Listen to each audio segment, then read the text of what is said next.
श्री कृष्ण चैतन्य प्रभु नित्यानंद श्री अद्वैत गदाधर श्रीवासादि गौर भक्तवृंद। हरे कृष्णा कृष्णा कृष्णा हरे हरे, हरे राम राम राम हरे हरे। सर्वप्रथम मैं अपने गुरुपाद पद्म ओम विष्णुपाद अष्टोत्तर शतम श्री श्रीमद् भक्ति वेदांत श्रीधर गोस्वामी गुरुदेव महाराज जी के भय चरणारविंद में प्रणिपात करता हुआ उनकी हेतु की कृपा वांछा करता हूँ। तत्पश्चात नित्य लाभ पृष्ठ विष्णुपाद अष्टोत्तर शतम श्री श्रीमद् भक्ति वेदांत नारायण गोसाई महाराज जी एवं नित्य लाभ पृष्ठ विष्णुपाद अष्टोत्तर शतम श्री श्रीमद् भक्ति वेदांत भक्ति श्री रूप सिद्धांति गोस्वामी महाराज जी के अभय चरणारविंद में प्रणिपात करता हुआ उनकी हेतु की कृपा वांछा करता हूँ। श्रीला प्रभुपाद से परिकर जयुक्त हो, रूपानुकुर परंपरा जयुक्त हो। आप सभी भक्तों के चरणों में यथायुक्त दंडवत प्रणाम अर्पित हो, समर्पित हो। हरे कृष्ण। तो हम पिछले 2 दिनों से हमारे मठ के संस्थापक आचार्य गोड़े मठ की अष्टोत्तर शत श्री श्रीमद् भक्ति सिद्धांत सरस्वती ठाकुर प्रभुपाद जी के बारे में सुनने की चेष्टा कर रहे हैं। मैं कुछ कहने की चेष्टा कर रहा हूँ, आप कुछ सुनने की चेष्टा कर रहे हैं। पिछले 2 दिनों से अब तक उन पर हम उनके जीवन चरित्र पर नहीं आए। पिछले 2 दिनों से बस एक भूमिका बनाने में लगे। सत्ययुग में भी भक्ति के बारे में बताया गया, त्रेता में भी भक्ति के बारे में बताया, द्वापर में भी स्वयं भगवान श्री कृष्ण ने भक्ति के बारे में बताया और कलयुग में भी गौरांग महाप्रभु ने भक्ति के बारे में बताया। सत्ययुग में प्रहलाद महाराज जी ने भक्ति के विषय में बताया। सर्वम कीर्तनम विष्णु स्मरणम पाद सेवनम अर्चनम वंदनम दास्यम सख्यम आत्मनिवेदनम, जो ये नवधा भक्ति हम सुनते हैं। त्रेता में श्री राम ने भी नवधा भक्ति का उपदेश दिया।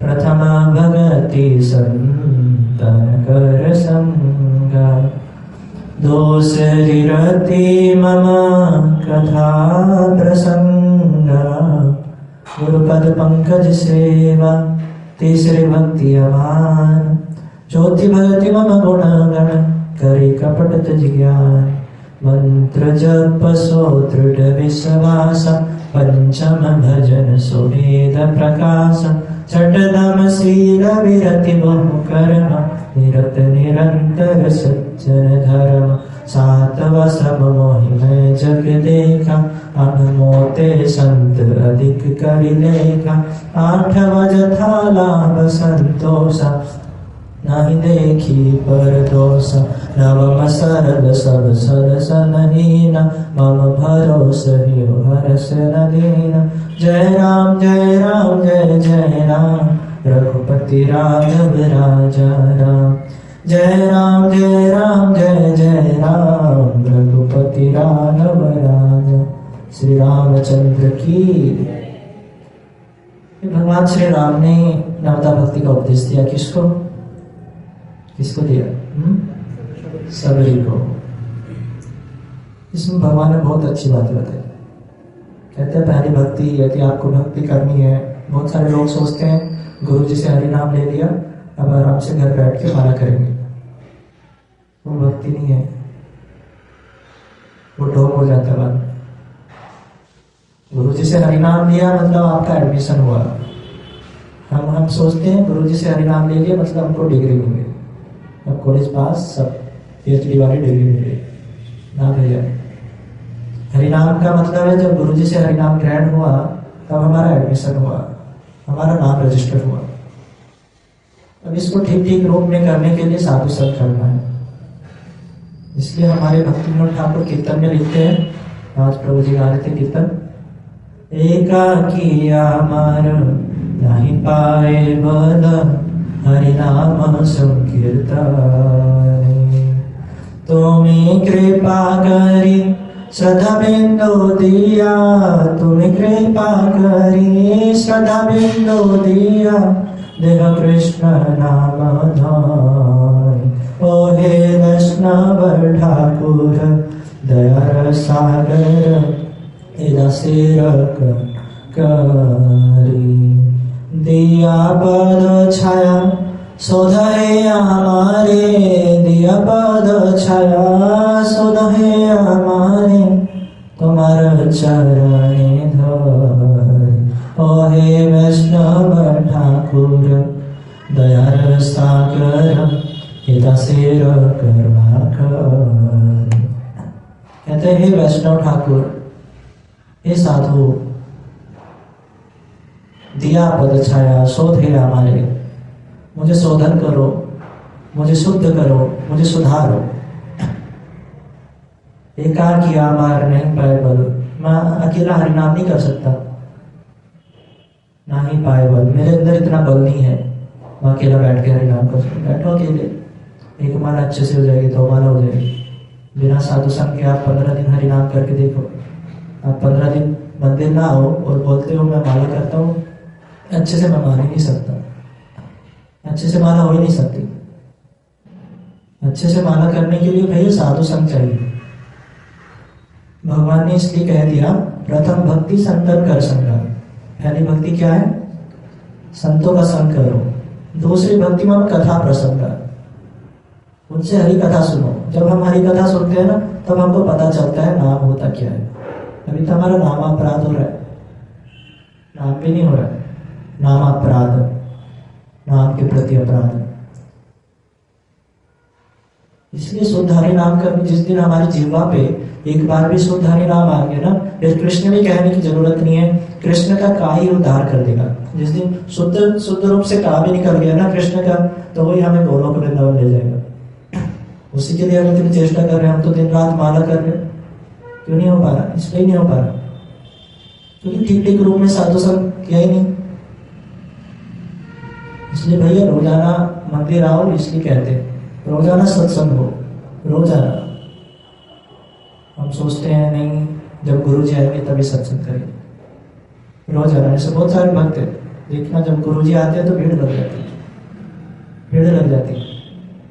वो सोचते हैं बस गुरु जी हमारा उद्धार करेंगे। कर सकते हैं, लेकिन भैया ये कपटता नहीं चलेगी। गुरु जी के आगे तो आप दिखावा करते हो, गुरु जी आएंगे तो सेवा करेंगे, गुरु जी आएंगे तो सब काम करेंगे, और गुरु जी के बाद कोई पूछता है। ये ठीक बात है? ठीक बात है। इसलिए भैया गुरु जी ने जो कह दिया, गुरु जी बोल के गए भैया रोजाना मंदिर आओ, रोजाना कथा श्रवण करो। ये गुरु जी के वचनों का पालन करना, ये गुरु भक्ति है। इसलिए प्रथम भक्ति संतन कर संग। भगवान कह रहे भैया प्रथम भक्ति संतों का संग करो, वैष्णव का संग करो। अकेले हरिनाम करोगे फंस जाओगे, माया पकड़ देगी। हमारे प्रभुपाद जी का कीर्तन है, दुष्ट मन तूने किसरा वैष्णव, दुष्ट मन तूने किसरा वैष्णव। इसमें बोलते हैं प्रभुपाद जी, इसमें नहीं होता है दुष्ट, वो वाली किताब तो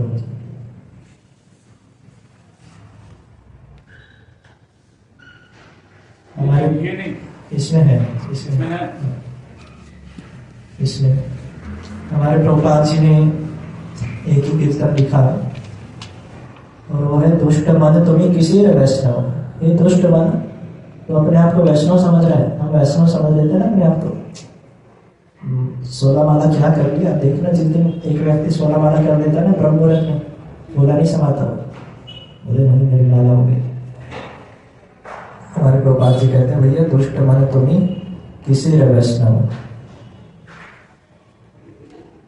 फिर आगे बोलते हैं उसमें प्रतिष्ठान करे निर्जने घरे तब हरि नाम केवल कहते। दुष्ट मन तुम्हें किसरा वैष्णव, प्रतिष्ठार करे निर्जने घरे तब हरि नाम केवल कहतव। दुष्ट मन तुम्हें किसरा वैष्णव, बोलिए तब हरि नाम केवल कहतव। गोपाल जी बोलते भैया आपका हरिनाम करना घर में अकेले निर्जन रह कर के, आसपास कोई ना हो और आप निर्जन रह रहे हो और बोलते हो मैं हरिनाम कर रहा हूँ, कपट है, कपट है। प्रतिष्ठार्थरे निर्जनेर घरे तब हरि नाम केवल कहता हूँ।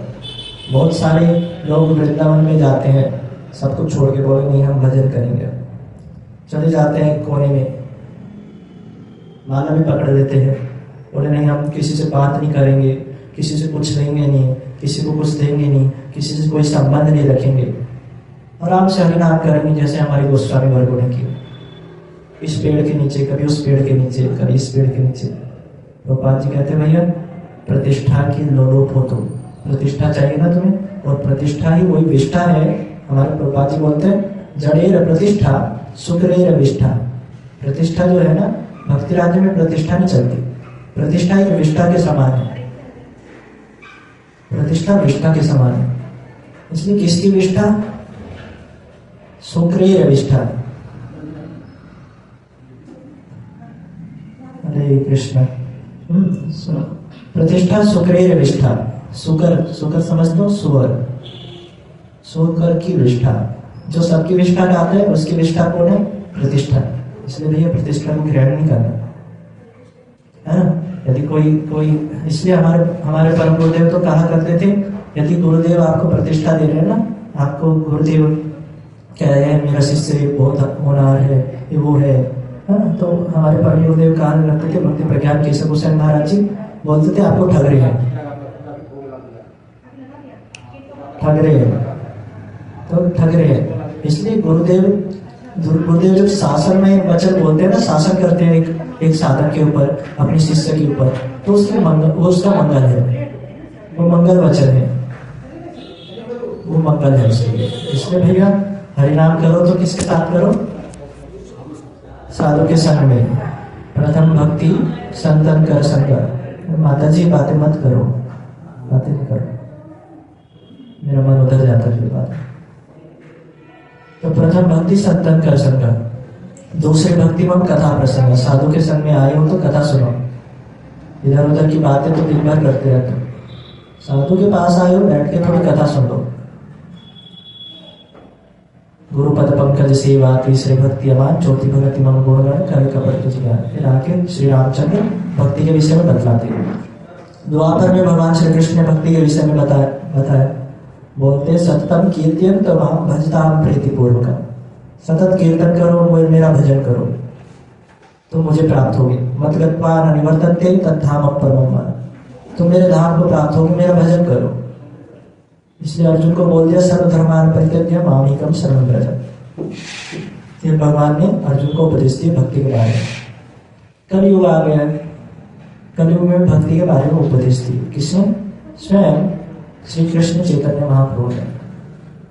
उन्होंने शिक्षाष्टकम बोला, रूप गोस्वामी को शिक्षा दी, सनातन गोस्वामी पाद को शिक्षा दी, हमारे अन्य राय रामन प्रभु के साथ संवाद हुआ, वो सब भक्ति की ही अंग है।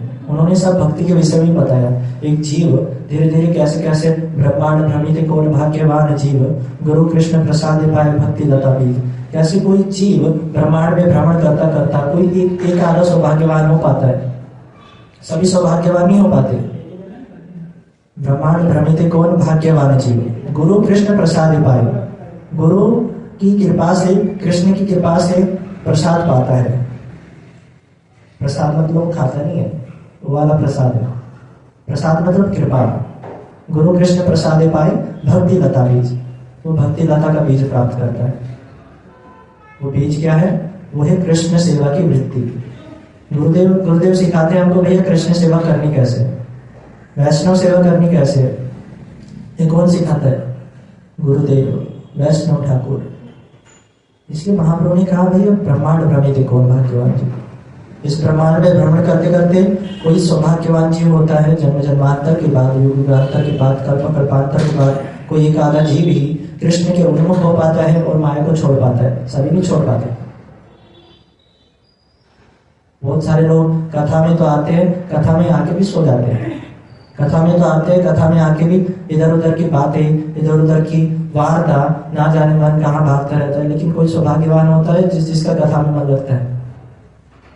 कथा में सबका मन नहीं लगता, और जिसका मन लग गया भगवान कहते हैं उसके बारे में भैया मत कथा श्रवण ही रतम ना हम त्यक्षामि तम धर्म। जो मेरी कथाओं को श्रवण करने में रत है उसको मत याद कर। हमारे एक आचार्य हुए जिनका नाम हुआ भक्ति प्रमोद पुरी गोसाई महाराज जी। बहुत श्रेष्ठ आचार्य है वो। इतने प्रभुपाद जी, हमारे भक्ति सिद्धांत सरस्वती ठाकुर प्रभुपाद जी कथा किया करते थे रोजाना शाम को कलकत्ता में। तो हमारे भक्ति प्रमोद पुरी गोसाई महाराज जी जॉब किया करते थे। अब उनको कथा सुनने की इतनी उत्कंठा होती थी कि प्रभुपाद जी का एक भी शब्द मिस ना हो जाए, एक भी शब्द को छोड़ते नहीं थे वो कथा की। प्रभुपाद जी मंगलाचरण करने बैठे और सभी भक्त बैठ जाते थे, कथा के लिए इतने उत्साहित। हमने हमारे परमेश्वर प्रभु जी बताते हैं मथुरा मठ में जब हमारे गुरुदेव कथा किया करते थे तो सारे ब्रह्मचारियों को, सारे गृहस्थों को बुला दिया करते थे। कोई भक्त यदि गिरिराज जी की परिक्रमा करने जाता तो उसको बोलते गिरिराज जी आपको क्या बोलते हैं, कुछ कहते हैं गिरिराज जी को उपदेश दिया। हमारे परम गुरुदेव कथा कर रहे थे एक बार, तो एक भक्त गिरिराज जी की परिक्रमा करने चला गया कथा को छोड़ करके।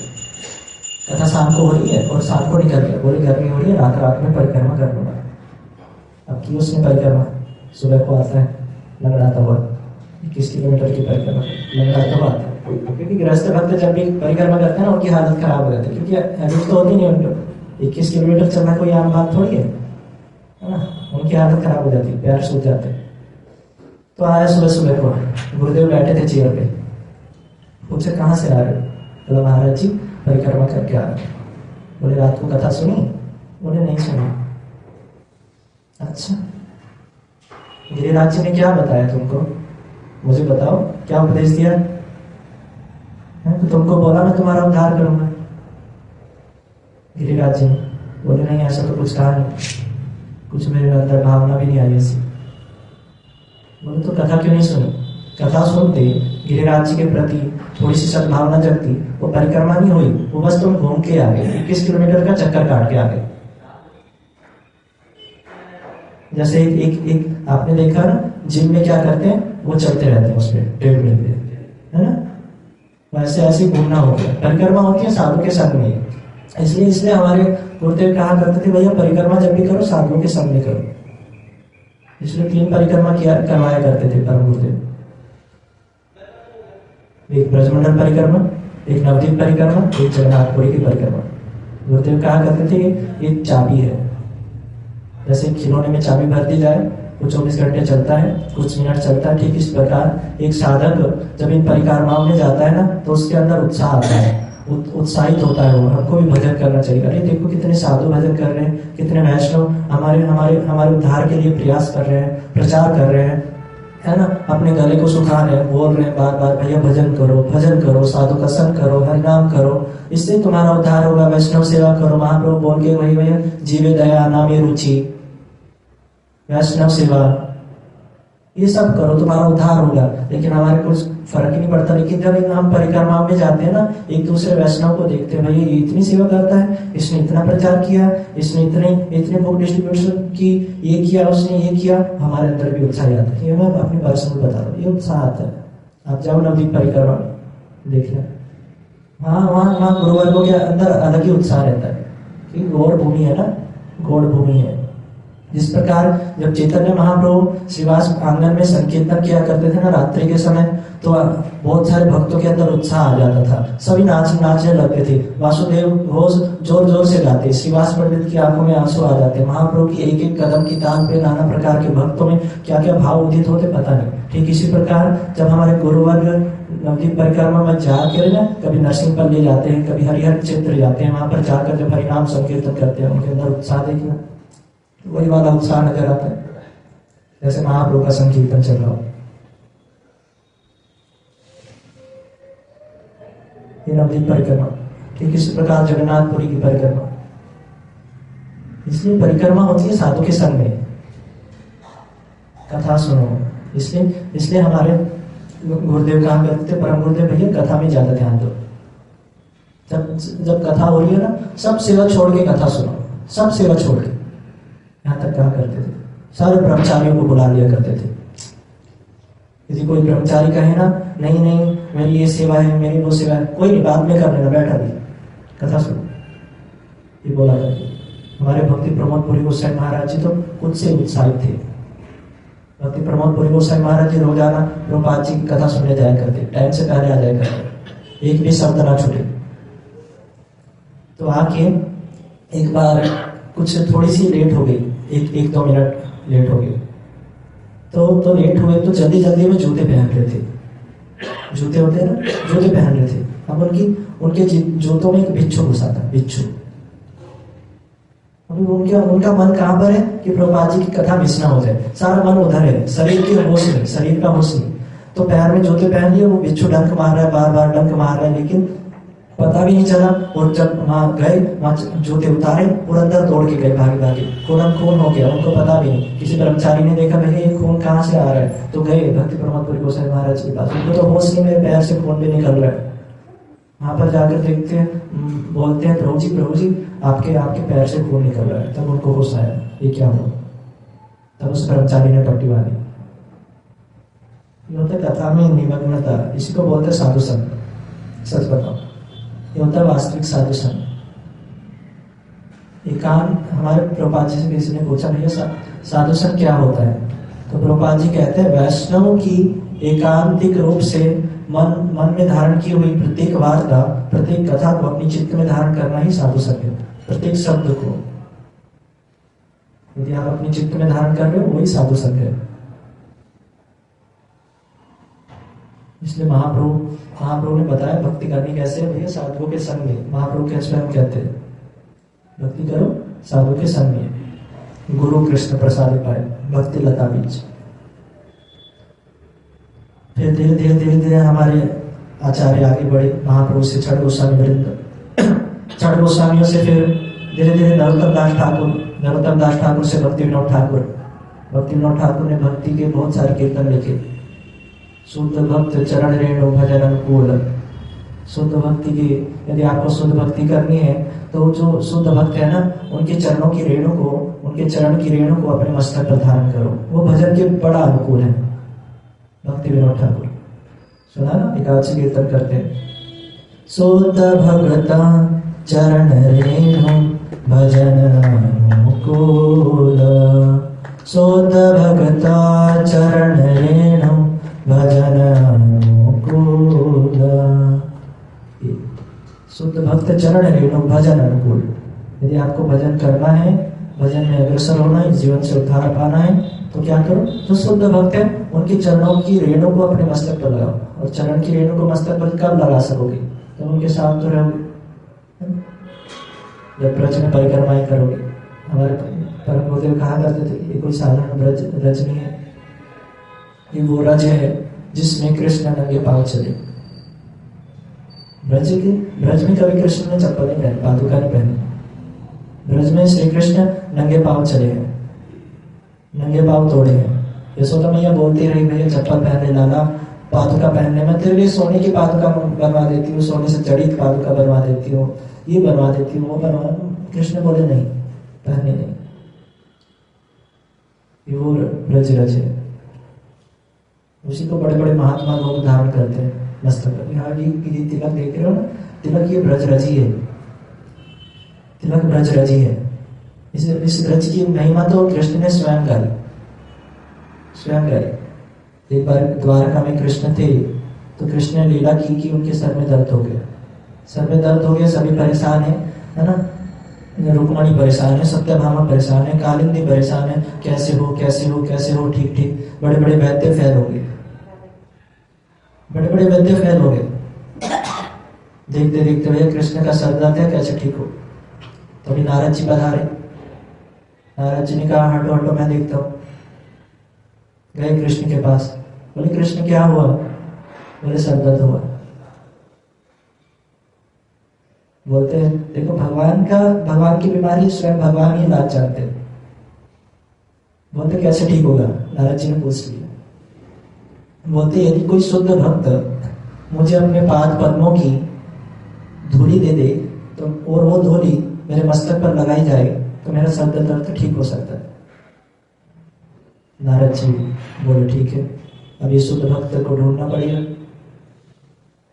तभी तो पाद पद्मों की धूली मिलेगी। नारद जी पहुंचे। नारद जी सबसे पहले जगह जगह गए, कभी इस साधु के पास पहुंचते, कभी उस साधु के पास पहुंचते। कोई साधु वो कर रहा है, सबसे पूछते भैया तुम चरणों की धूली दे सकते हो, कृष्ण के द्वारकाधीश है ना कृष्ण, उनके सर में दर्द हो रहा है, उनके सर में वो धूलि का लेपन करना है, आप दे सकते हो धूलि? उसने कहा नहीं, हम नहीं दे सकते, हमारी इतनी औकात नहीं। यहाँ तक कि नारद जी ने फिर आकर के सत्यभामा रुक्मणी से पूछ लिया, बोलते आप तो कृष्ण की पटरानियां हो, भक्त हो, दिन रात सेवा करती हो, कृष्ण को खाना खिलाती हो, कृष्ण को प्रसाद खुआती हो, उनके चरण दबाती हो, नाना प्रकार के उनके अंगराग करती हो, आप तो भक्त हो। भक्त का काम क्या है? सेवा करना भगवान की। तुम तो साथ रहती हो 24 घंटे, तुम दे दो। दूर हट गई, बोलती है नरक में थोड़ी जाना है हमको, कृष्ण है वो, कृष्ण भगवान। भगवान की वस्तु पे यदि थोड़ा सा पैर भी टकरा जाए तो हम उसको छूते हैं, मस्तक पर धारण करते हैं। और तुम बोल रहे हो हम उनके अपने पैरों की, अपने चरणों की बदरज जो उनको उनके मस्तक पर लेपन करने के लिए दे? कदापि नहीं हो सकता, कदापि नहीं हो सकता। नारद जी हार गए, बोलते मैं तो अब सब जगह ढूंढ ढांड के आ गया, आपके घर में भी ढूंढ ली, नहीं मिली मुझे, किसी ने दी नहीं। कृष्ण बोलते एक बार ब्रज जाओ, ब्रज में गोपियों से मिलो।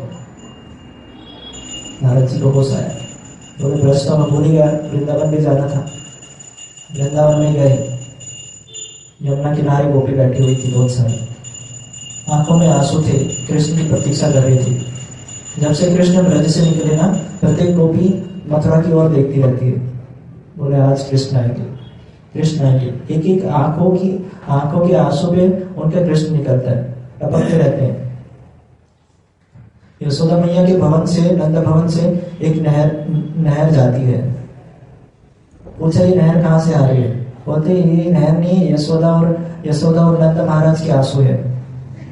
गोपियां रोती रहती है, अश्रुधारा प्रवाहित होती है उनकी।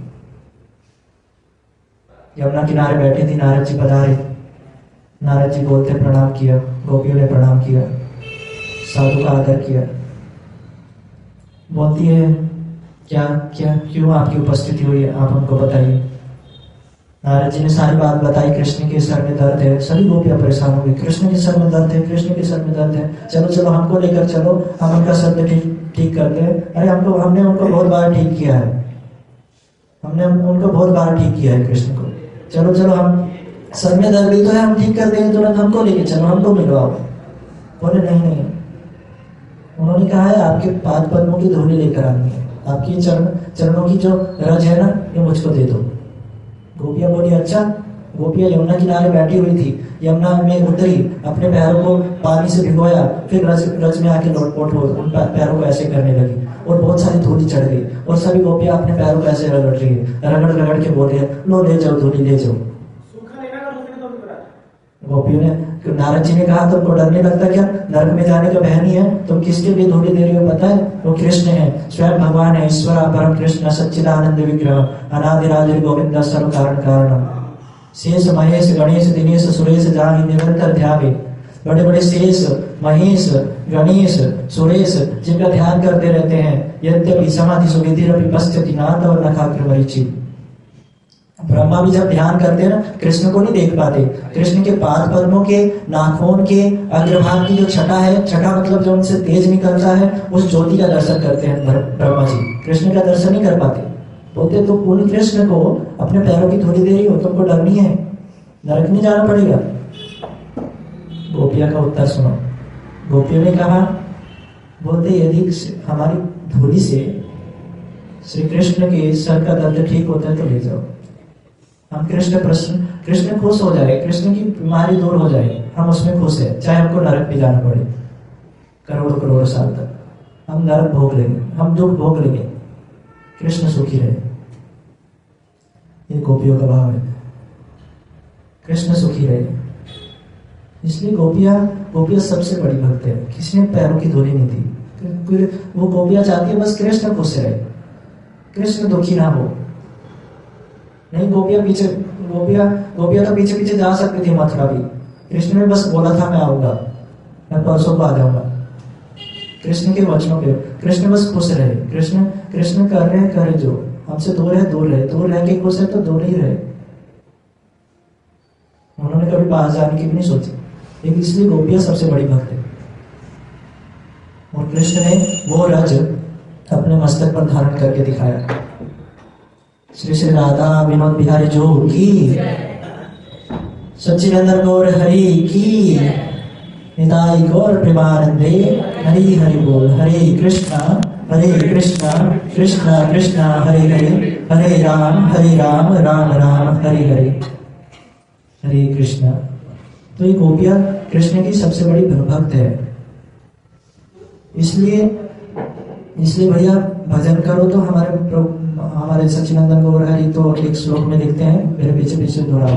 आराध्यो भगवान ब्रजेश स्तन्यस तद्धाम वृंदावन रम्या काचिद उपासना ब्रज वधु वर्गेण या कल्पिता। श्रीमद् भागवतम प्रमाणम अमलम प्रेमा पुमर्थो महान। श्री कृष्ण चैतन्य महाप्रभु मतम इदम तत्र आधरो न परा। श्री चैतन्य महाप्रभु ने श्लोक बोला, इसमें बोलते हैं भैया आराधना किसी करनी है? आराध्यो भगवान ब्रजेश, जो ब्रजेश है, ब्रजेंद्र नंदन श्याम सुंदर है, उनकी हमको आराधना करनी है। आराध्य भगवान ब्रजेश तद्धाम वृंदावन, उनके वृंदावन जो वृंदावन वाले कृष्ण है ना, उनकी आराधना करनी है। कैसे करनी है? रम्य आकाश उपासना ब्रज वधु वर्गेणिया कल्पिता, जैसी ब्रज की गोपियों ने आराधना की वैसी आराधना करनी है। इसलिए गोपी भाव सबसे ऊपर है, गोपियां सबसे ऊपर है। इसलिए ये तिलक कोई साधारण तिलक नहीं है। ये जो गुरुजी ने दिया ना, ये वो रज है जो कृष्ण अपने मस्तक पर धारण करते हैं। देखो कृष्ण के माथे पे तिलक है आज भी, इसलिए वो रज है, इसलिए तिलक की महिमा है। यदि आप शास्त्रों में तो लिखा है भैया आप कुछ भी करते हो, यज्ञ करते हो, दान करते हो, तप करते हो, बिना तिलक के किया ना निष्फलम भवेत्, वो इसका कुछ फल नहीं है। यदि आप माला भी करते हो ना, तिलक लगा के किया करो, तभी उसका फल मिलता है। इसलिए तिलक की बहुत महिमा है। इसलिए शुद्ध भक्ति चरण रेणु, ये चरण रेणु है भजन अनुकूल। यदि आपको भजन के अनुकूल चलना है तो ये मस्तक पर तिलक धारण करो, ये बहुत प्रभावित तिलक, इसका प्रभाव पड़ता है। यदि भैया तुम रोड पे जा रहे हो ना, इस तिलक को देख के किसी ने भी हरे कृष्ण राधे राधे बोल दिया, इससे उसका तो उद्धार हो गई। हमारे भक्ति विनोद ठाकुर लिखते हैं भैया आपका भी उद्धार है, आपकी वजह से उसने हरे कृष्ण बोला, एक बार भगवान का नाम तो लिया।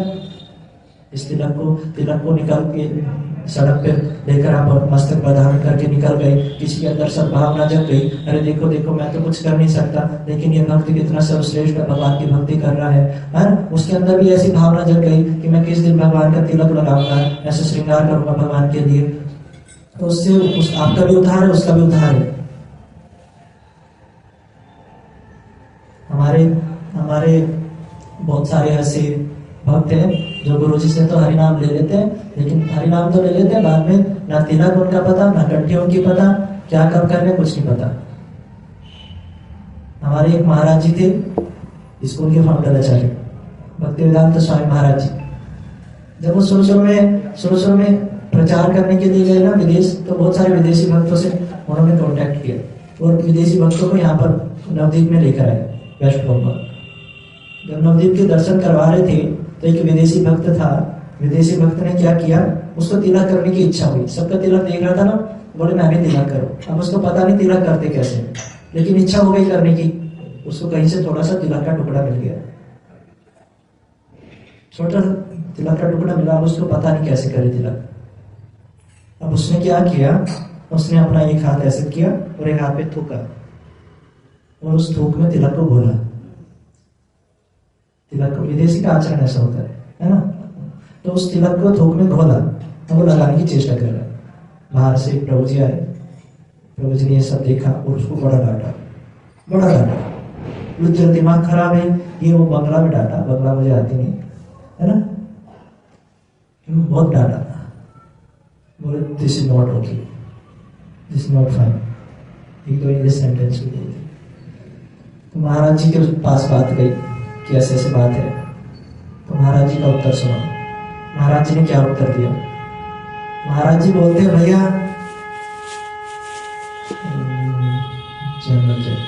महाराज जी बोलते हैं भैया देखो कुछ ना हो इसके अंदर तिलक धारण करने की इच्छा जागृत हुई। अभी इसको ये नहीं पता कैसे करते हैं, लेकिन इच्छा तो जागृत हुई, चेष्टा तो की उसने।